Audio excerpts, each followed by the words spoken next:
할렐루야. 네, 반갑습니다. 오늘도 하나님께서 주시는 크신 은혜가 우리 함께 예배하는 우리 모든 성도님들 위해 크게 차고 넘치게 하기를 소원합니다. 예, 오늘 우리가 종료주일로 하나님 앞에 예배합니다. 오늘은 종료주일이죠. 여러분, 종료주일은 매년 우리가 지내오던 바이기 때문에 특별하게 설명을 드리지 않아도 아실 거고, 혹시나 모르시는 분들이 계신다면 이 종료주일이라고 하는 것은요, 예수님께서 십자가 죽음을 앞두고 예루살렘에 입성하신 그 날을 기념하죠. 많은 사람들이 예수님의 예루살렘 입성을 환영하면서 자기의 겉옷을 벗어 길에 깔아 그것을 밟고 갈 수 있도록 왕의 행차로서 사람들이 맞아 주었습니다. 그래서 사람들은요, 자신의 옷만 깐 것이 아니라 승리의 상징인 종려나무 가지를 흔들면서 호산나를 외쳤다라고 하는 것이죠. 그래서 우리는 이 날을 종려나무 가지를 가지고 흔들어서 승리의 주님을 이렇게 외치면서 맞았다라고 해서 그 날을 우리는 종료주일이라고 부릅니다. 그리고 종료주일부터 안식 후 첫날 우리 주님 부활하시기까지의 한 주간을 우리는 예수 그리스도의 십자가 고난과 죽음을 기념하는 고난주간이라고 그 한 주간을 우리가 일컫습니다. 그러므로 이번 고난주간 동안에는요, 우리가 더욱더 예수님이 우리를 구원하시기 위해서 어떤 고난을 받으셔야 했는지, 거기에 대해서 그리고 그 어느 때보다 우리가 이 고난 주간에 주님의 그 고난을 깊이 묵상하면서 우리를 향한 은혜와 사랑, 그리고 주님의 그 희생에 우리가 감사할 수 있는 한 주간의 삶을 살아가는 우리 성도님들이 되시기를 소원합니다. 사랑하는 우리 성도 여러분, 우리를 구원하시기 위해서 성자 하나님이신 예수님이 행하신 모든 일들은요, 우리가 보면 딱 두 단어로 정리를 해서 설명을 해볼 수가 있어요. 그게 뭐냐면 그리스도의 비하와 승귀라고 하는 두 단어 안에 모든 것이 다 포함되어 있다라고 할 수가 있습니다. 여기서 비하라고 했잖아요. 비하라고 하는 말은요, 자신을 낮춘다라고 하는 의미입니다. 자신을 낮춘다라고 하는 의미이고, 승귀라고도 제가 말씀을 드렸습니다. 승귀는 반대로 높아지신다라고 하는 그 의미를 가지고 있습니다. 그런 의미에서 오늘은요, 우리가 종료주일을 맞이하여서 자기 자신을 끝까지 낮추신 우리 예수님의 예수 그리스도의 비하에 대해서 우리가 함께 살펴보고, 다음 주일은 부활주일로서 우리가 예수 그리스도의 승귀에 대해서 우리가 함께 살펴보면서 하나님의 은혜를 나누고자 합니다. 사랑하는 우리 성도 여러분, 우리가 잘 알고 있는 것처럼 이 땅에서의 우리 예수님의 삶은요, 결코 높아지는 삶이 아니었어요. 철저하게 자신을 낮추는 삶을 사셨습니다. 그래서 우리 주님은요, 종으로 섬기기 위해 오셨다라고 하는 사실들에 대해서 마가복음은 굉장히 많이 강조를 합니다. 그래서 우리는 마가복음을 다르게 부르는 말로서 종의 복음서다라고 이야기할 정도로 우리가 마가복음은요, 종으로 오신 우리 주님에 대해서 굉장히 많이 강조를 하고 있습니다. 그 대표적인 낮아지심의 삶을 기록하고 있는 것이 오늘 우리가 읽은 이 마태복음 27장에 나오는 이 부분이라고도 할 수가 있습니다. 마태복음 27장 11절부터 오늘 26절까지의 말씀을 우리가 함께 읽었는데요, 우리가 알고 있는 것처럼 오늘 본문의 말씀은 우리 주님의 십자가의 고난을 이야기하고 있습니다. 바로 우리 주님이 낮아지심의 그 삶을 기록하고 있는 대표적인 이야기가 바로 십자가의 고난이라고 하는 것이죠. 그런데 사실 이 십자가의 고난은요, 다른 말로 한다면 버림받는 고난이라고도 말을 할 수가 있습니다. 우리 주님이 철저하게 버림을 받으셨다라고 하는 것이죠. 그러면 여러분, 주님이 누구에게 버림을 받으신 것일까요? 오늘은요, 우리가 간단하게 이 부분에 대해서 세 부류의 사람을 우리가 볼 수 있는데, 세 부류의 사람을 우리가 함께 살펴보면서 하나님의 은혜를 나누기를 원합니다. 사랑하는 여러분, 우리 주님께서 대표적으로 버림을 받았던 그러한 사람들, 우리 주님을 버렸던 사람들이 누구냐면요, 첫 번째 부류의 사람들은요, 대제사장들과 장로들이었다라고 성경은 우리에게 말씀을 합니다. 12절이에요. 12절 말씀을 우리가 같이 한번 읽어볼까요? 같이 읽겠습니다. 시작.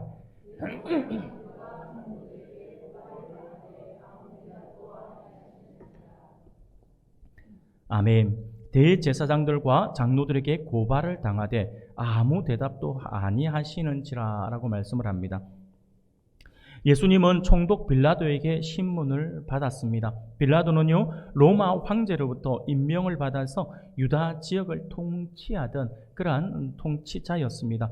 그래서 그는요, 이 로마의 황제로부터 정권을 위임을 받았기 때문에 그는요, 사람을 정죄할 수도 있고요, 사면할 수도 있어요.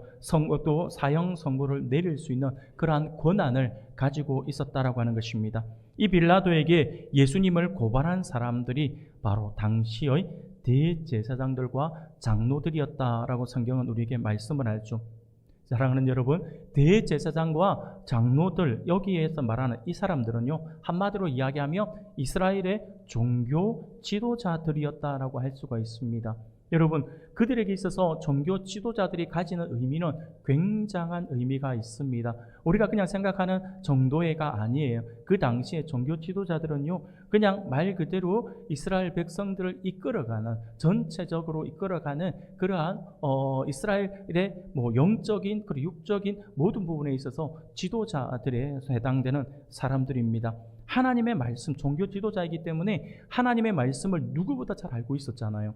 누구보다도 율법을 잘 알고 있었고 구약 성경에 능통한 사람들이 바로 이 사람들이었어요. 그런데 그들이 지금 구약에서 예언한 메시아가 오셨음에도 불구하고 자신들의 기득권을 위해서 오신 메시아를 외면한 채 그를 고소하여서 죽음으로 내몰고 있다라고 하는 것입니다.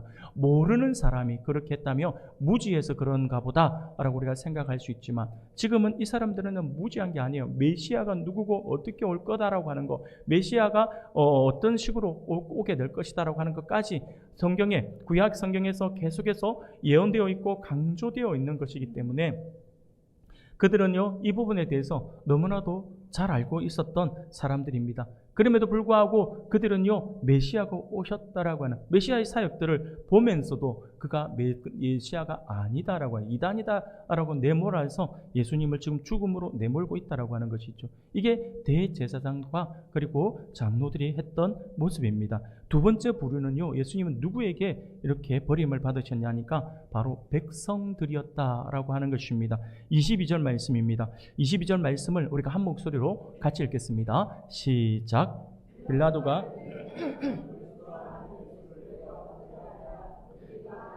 십자가에 못 박혀야 하겠나이다. 아멘. 여기서 그들은요, 이스라엘 백성들을 이야기합니다. 그들이 다 이르되라고 말씀을 하죠. 여기서 말할 때 그들이 다 이르되라고 하는 것은요, 단순하게 지금 그 예수님의 법정에서 있는 몇몇 사람을 이야기하는 것이 아닙니다. 빌라도의 관정 안에 있는 사람들과 그 밖에 서서 따라왔던 그 모든 무리들을 이야기합니다.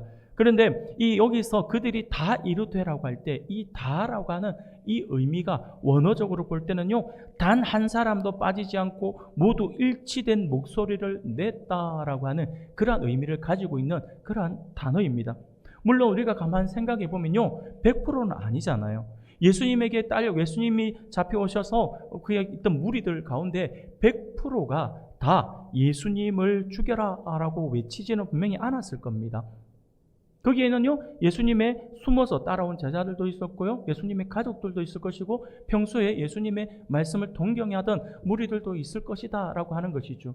그런 사람들이 모두가 다 이렇게 100% 하지 않았음에도 불구하고 원어 성경에서 보면 그들이 다 이르되라고 하는 이 다라고 하는 이 의미는 마치 여기에 모여있는 모든 사람, 관장 안에 있는 사람이나 관장 밖에 있는 사람이나 할 것 없이 모두가 다 한 목소리를 낸 것과 같은 이러한 단어를 써서 이렇게 표현을 한 것에는요, 바로 예수님께서 지금 모든 유대 사람들에 의해서 버림을 받았다라고 하는 것을 강조하기 위해서 그렇게 그 단어를 사용하고 있다라고 하는 것입니다. 사랑하는 성도 여러분, 이렇게 이스라엘 백성들은 빌라도를 향해서 예수님이 십자가에 못 박혀야 하겠다라고 이렇게 요구를 하고 있다라고 하는 것입니다. 사랑하는 여러분, 그런데 우리가 잘 알고 있는 것처럼 한번 가만히 생각해 봅시다. 이때 예수님을 죽여라라고 외쳤던 사람들이 누구입니까? 오늘 말씀을 시작하면서 서두에 제가 종료 주일이 어떤 날인가에 대해서 말씀을 드렸습니다. 말씀을 드렸으면 우리가 종료 주일에 우리 주님께서 예루살렘 입성할 때에 예루살렘에 있던 수많은 백성들이 나와서 그들의 옷을 벗어서 예수님이 가시는 그 길에 놓아드리고 자신들은 승리를 상징하는 종려나무 가지를 흔들면서 예수님을 맞았어요. 호산나라고 외치면서 예수님이 예루살렘 입성하시는 것을 모두가 즐겁게 맞이하면서 얼마나 대대적인 환영을 했겠습니까? 오늘날로 치면요, 환영 퍼레이드를 한 것과 같다라고 하는 것이죠. 수많은 사람들이 다 나왔어요. 다 나와가지고 다 그렇게 외쳤어요. 그런데 지금 이 예수님을 십자가에 못 박으라고 외쳤던 그 사람들, 예수님이 입성하실 때에 외쳤던 사람들과 지금 예수님을 죽이라고 외치는 사람들이 다른 사람들일까요? 아니다라고 하는 거죠. 같은 사람들이에요. 며칠 전에는 예수님의 오심에 대해서 환영하면서 완전히 종려나무 가지를 들고 환호했던 그 사람들이 불과 며칠 뒤에 예수님을 십자가에 못 박아야 한다라고 그렇게 외쳤고 있는 사람들로 바뀌었다라고 하는 것입니다. 사랑하는 여러분, 완전히 다른 사람이 되어버렸어요. 예수님을 십자가에 못 박아야 한다라고 괴성을 지르는 사람으로 바뀌어버렸다라고 하는 것입니다. 사랑하는 여러분, 이들이 이렇게 외쳤던 이유가 뭘까요? 이들이 불과 며칠 전에는 예수님을 그렇게 환영했던 그들이 불과 며칠 뒤에 이렇게 외쳤던 것은요, 사랑하는 여러분, 이 부분에 있어서 우리가 정말 기억해야 될 것이 있어요. 그게 뭐냐면 신앙이라고 하는 것은요, 내가 원하는 대로 내가 원하는 방식으로 신앙생활을 하는 것이 아니다라고 하는 거예요. 이 사람들이 이렇게 배신을 할 수 있는 것은 무엇이냐면 신앙에 있어서 자기 생각과 자기 판단과 그리고 자기가 원하는 방식으로 신앙생활을 했다라고 하는 거죠. 그래서 예수님이 오실 때는요, 예수님이 우리를 구원해 줄 메시아다라고 소리를 쳤던 거죠. 그렇게 외치는데 그때 자기네들이 생각했던 것이 메시아의 진정한 주님이 예루살렘 입성하실 때의 그 모습을 보면서 우리 구약 성경과 연결해서 성경에는 어떻게 말씀을 하고 있고 그분이 오셔서 어떻게 할 것이다라고 하는 부분들에 대해서 완전히 잊어버리는 거죠. 말씀은 말씀이고 내가 원하는 방식, 내가 원하는 생각대로 메시아는 해주셔야지만 메시아가 될 수 있다. 그게 메시아의 자격이다라고 생각을 했던 거죠. 그런데 어떻게 합니까? 그렇게 예수님께서 입성을 하셨어요. 그러면 곧 머지않아서 예수님께서 정치적으로 군사들을 어디 마치 예전에 우리 조선시대에 있었던 암행어사 출도와 같이 수많은 사람들이 와 하고 성으로 치고 들어와서 빌라도를 비롯한 로마 군병들을 다 몰아내고 우리를 로마의 식민지 상황에서 구원해 내어서 우리로 하여금 독립국가를 세워주실 것이고 자신은 왕으로 올라갈 것이다 라고, 그래서 우리 백성들이 더 평안하게 이제 살아갈 것이다 라고 생각을 했는데 정작 메시아라고 하는 분이 오셔가지고 이 정권을 확 뒤집어 엎는 것이 아니라 너무나도 초라하게 너무나도 소라하게 백성들 입장에서는 상상도 하지 못할 만큼 이분이 아무 저항도 없이 잡히시고 지금 어처구니 없이 재판을 받고 있다라고 하는 거죠. 백성들 입장에서는요, 거기에 대한 배신감을 느끼는 거죠. 그런데 가만 생각해 보십시오. 그 배신감이라고 하는 게 어디서부터 비롯된 겁니까? 자기가 우리 주님이 언제 그렇게 말씀을 하셨어요? 성경에서 언제 그렇게 메시아가 임할 거라고, 메시아가 지금 로마를 뒤집어 엎을 거라고 어디서 그렇게 말씀을 했나요? 내가 그렇게 생각을 한 거예요. 내가 그렇게 생각하고 내가 그렇게 생각을 했는데 내 생각과 내 판단에 그 한 분이 옳지 않고 이 적합한 맞지 않다라고 하니까 스스로 배신감을 느낀 거예요. 그러면서 그를 죽여라 라고 외치고 있다라고 하는 거죠. 사랑하는 여러분, 신앙은요, 하나님의 말씀이 기준이 되어야 합니다. 그래서 신앙의 훈련이라고 하는 건 굉장히 중요하죠. 그래서 말씀 안에서 바른 신앙을 가져야 하는데 많은 사람들이 말씀 안에서의 바른 신앙이 아니라 내 생각과 내 판단과 그리고 지금까지 전통적으로 이어져 오던 그것이 우리의 신앙이 되어버리는 거죠. 그러면요, 머지않아 내가 아주 조그만 내 생각과 조금만 틀어지는 어떤 일이 벌어지면요, 반드시 지금 이스라엘 백성들과 같은 모습을 보이게 되어 있다라고 하는 거죠. 내가 너에게 배신감을 느낀다라고 하면서 그를 죽여라 라고 손가락질을 할 수가 있다라고 하는 거죠. 이래서 신앙의 훈련이라고 하는 것은요, 너무나도 중요합니다. 말씀이 중심이 된 그 신앙의 훈련은요, 너무나도 중요하다라고 하는 사실을 기억할 수 있기를 바랍니다. 바로 주님은요, 이 백성들에게 지금 배신을 당하셨어요. 버림을 받으셨어요. 그리고 세 번째 부류가 있죠. 세 번째로 예수님은 누구에게 버림을 받았냐니까 빌라도죠. 빌라도에게 버림을 받았습니다. 빌라도는 예수님을 신문하는 자였습니다. 죄가 있고 없음을 판결해야 하는 자였잖아요. 그런데 그는 자신의 역할을 제대로 감당하지 않았습니다. 오늘 본문에는 등장하지 않지만 우리가 같은 내용을 담고 있는 요한복음을 보면요, 요한복음 18장 38절을 보면 이렇게 말씀을 합니다.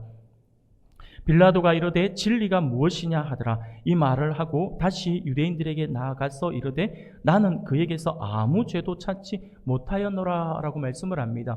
예수님을 신문했는데 죄가 없는 거예요. 아무리 생각을 해봐도 죄가 없는 거죠. 그래서 나는 아무 죄도 찾지 못했다라고 이야기하는 거예요. 그리고 요한복음 19장 4절에서도 또 이렇게 이야기를 하죠.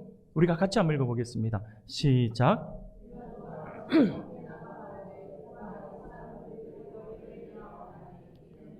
그에게서 아무 죄도 찾지 못한 것을 너희로 알게 하려 함이로다 하더라. 아멘.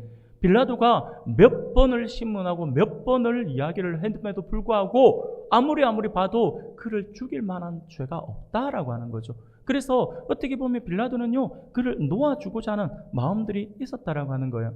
빌라도는요, 예수님을 신문하고 난 뒤 그에게 아무런 죄가 없다라고 하는 것을 너무나도 잘 알고 있었습니다. 그래서 처음에는요, 예수님을 석방시키고자 했습니다. 그냥 사람들이 이렇게 막 그냥 죽이라고 덤벼드니까 그냥 그 사람들 위로하기 위해서 채찍질 몇 번 가하고 그래서 돌려보내자 이렇게 생각을 했던 것 같아요. 그러나 성난 군중의 생각은 달랐다라고 하는 것이죠. 그들은 흉악범이었던 죄수 바라바를 놓아주고 예수님을 죽이라라고 그렇게 외칩니다.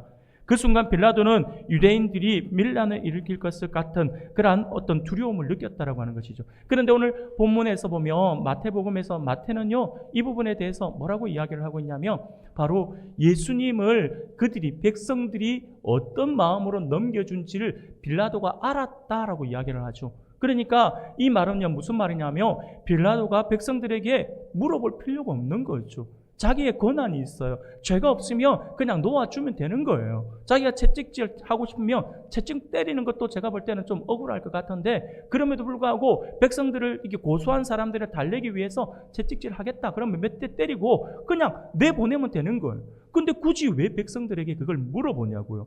물어보는 의도가 뭘까요? 마태는 그 부분을 이야기하고 있는 거죠. 물어보면 백성들이 반드시 예수님을 원하지 않을 거다라고 하는 걸 알고 있었다라고 하는 거죠. 아주 교활한 빌라도의 모습을 볼 수가 있다라고 하는 것입니다. 결국 빌라도는 어떻게 합니까? 밀란이 일어날 것 같은 두려움을 느꼈다라고 하는 이야기를 하지만 실상은 그것은 핑계일 뿐일 것입니다. 빌라도는 결국 예수님에게 십자가형을 내리게 되죠. 빌라도는 예수님이 얼마나 크고 위대한 존재인지를 전혀 알지 못한 채 사람을 두려워했다라고 하는 것입니다. 사랑하는 여러분, 이처럼 우리 예수님은요, 대제사장들과 장로들 그리고 군중들 빌라도에게 버림받은 고난을 당하셨어요. 그리고 채찍질을 당하시고 십자가에 못 박혀 죽음에 이르셨다라고 하는 것입니다. 사실 예수님은 버림받는 고난 당할 것을 모두 알고 계셨죠. 그럼에도 불구하고 이 땅에 오셨습니다. 그래서 예수님께서 끊임없이 내가 어떻게 사역을 하고 내가 어떻게 죽을 것이다라고 하는 걸 알고 계신 것이죠. 모든 고난을 성부 하나님께 순종하는 마음으로 감당하셨다라고 하는 것입니다. 알고 오셨고 알고 당하셨다라고 하는 것입니다. 십자가에 못 박히신 예수님은요, 하나님에게 이렇게 기도하죠. 마태복음 27장 46절에 보면 이렇게 외칩니다. 제9시쯤에 예수께서 크게 소리질러 이르되 엘리 엘리 라마 사박다니 하시니 이는 곧 나의 하나님 어찌하여 나를 버리셨나이까 라고 하는 뜻이라. 사랑하는 여러분, 예수님께서 철저하게 버림을 당하셨다라고 하는 것을 기억할 수 있기를 바랍니다. 주님의 십자가의 고난은요, 버림당하신 고난이다라고 하는 것이죠. 예수님의 버림받는 고난을 당하신 이유는 뭘까요? 다름이 아니라 바로 저와 여러분들을 위한 것입니다. 우리를 위한 것이었어요. 우리를 구원하기 위한 그런 버림받으심을 당하셨다라고 하는 것입니다. 예수님은 죄의 삭은 사망이라고 말씀하시는 그 말씀처럼 공의의 하나님 앞에서 어두움의 권세인 사망에 이르기까지 자신을 끝까지 낮추셨다라고 하는 것이죠. 오늘 본문에서 우리는 고난당하신 예수님을 보게 됩니다. 그런데 예수님의 비하는 이것만이 아닙니다. 우리가 예수님의 그리스도의 비하에 대해서 말씀을 드린다라고 말씀을 드렸잖아요. 비하의 시작은 바로 성육신입니다. 바로 하나님이 육신을 입고 이 땅에 오심이 얼마나 낮아지심입니까? 바로 성육신이에요. 성육신. 그리고 율법을 만들어 주신 분이 율법 아래에서 그것에 순종하셨고요. 고난당하셨고 십자가에서 죽으셨고 그리고 무덤에 들어가셨다라고 하는 것이죠. 이게 비하예요. 계속해서 위에서부터 아래로 내려와서 결국 장사 지낸 바 되신까지 되는 그러한 낮아지심까지 당하셨다라고 하는 것입니다. 바로 주님의 낮아지심, 그리스도의 비하를 이야기합니다. 웨스트민스터 소요리 문답 27문을 보면 이렇게 질문을 합니다. 네, 글자가 보이시나요? 네, 글자가 다음부터는 문제하고 답하고 좀 다르게 다른 간으로 해서 좀 더 글자가 컸으면 좋겠어요. 우리가 문제를 같이 한번 읽어볼까요? 같이 읽겠습니다. 시작. 그리스도의 낮아지심은 어떠한가? 라고 질문을 하죠. 여기에 대한 답을 밑에 있죠. 우리가 같이 한번 읽어보겠습니다. 시작. 그리스도의 낮아지심은 곧 그의 강생하심인데 또한 비천한 지위에서 나셔서 율법 아래 복종하시고 금생의 여러 가지 비참함과 하나님의 진노하심과 십자가에서 저주의 죽음을 받으시고 묻히셔서 얼마 동안 죽음의 권세 아래 거하신 것이다. 이게 사랑하는 여러분, 바로 웨스트민스터 소요리 문답 27문에서 말하고 있는 질문과 답입니다. 그리스도의 비하를 잘 표현해 주고 있는 그러한 표현이죠. 사랑하는 우리 성도 여러분, 우리는요 예수님의 이러한 비하 덕분에 비참한 죄인임에도 불구하고 완전한 의인으로 인정받을 수 있게 되었습니다. 이 모든 것은 전적인 하나님의 은혜예요. 하나님의 사랑입니다. 이것을 결코 우리가 잊어서는 안 될 것입니다. 사랑하는 성도 여러분, 그러므로 우리는 오늘 하나님께서 우리에게 주시는 말씀을 기억할 수 있기를 바랍니다. 주님의 비하는 우리의 구원을 위해 점점 더 낮아지심을 이야기하는 것입니다.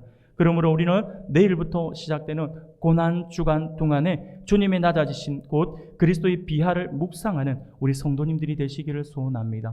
우리가 그리스도의 비하를 묵상할 때에 하나님이 우리를 구속하기 위해서 무엇을 하셨는지를 우리가 분명하게 보게 될 것입니다.